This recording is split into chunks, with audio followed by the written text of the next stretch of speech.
မင်္ဂလာပါအမအမကိုခွေးစားတမှုလေးပြပြီနော်ဒီဘက်ချမ်းလေးမှာရှိမယ်ခင်ဗျ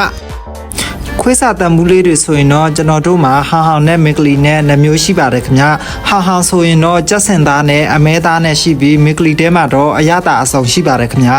အော်အဲ့ဒါဆိုရင်အမကိုဟောင်ဟောင်နဲ့ကကျစင်သား9ဘူးပြီးတော့လို့ရှိရင်မဲသား9ဘူးထည့်ပြီးမက်ကလီကတော့အရသာဆုံးကိုတစ်မျိုး9ဘူးစီထည့်ပြီးနော်ဟုတ်ကဲ့ပါအမဟုတ် 3 days later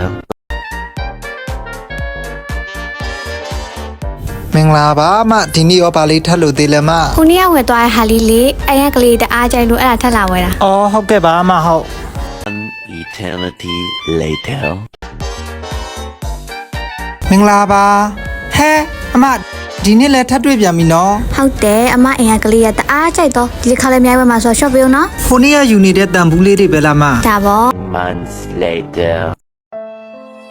ဟာအခုမှကြည့်မိတယ်ခွေးစာတော်တော်လေးကိုနည်းနေပြီကဲလို့ဟိုမှလာဝယ်မယ်ဆိုလို့ရှိရင်ဒီဟာလေးနဲ့ဆိုငါတို့ဆိုင်မှာပစ္စည်းတွေကုန်သွားတော့မှာ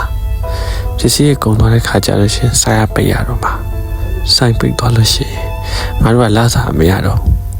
အာကောင်းနေကြိုက်လာပြီကွာ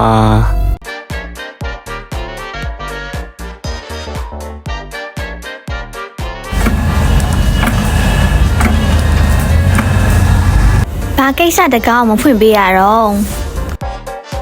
အမဟိုနေ့ကယူနေကြခွေးစားရည်လေအဲ့ဒါအမဘူး90လောက်လို့ချင်းသေးလို့ခေါင်းမနေလို့လာမောင်လေးရတယ်အဲ့ဆိုလဲနီအမပဲတွားပြလိုက်မယ်ရတယ်အေးစိမောင်လေးရတယ်အမပဲတွားပြလိုက်မယ်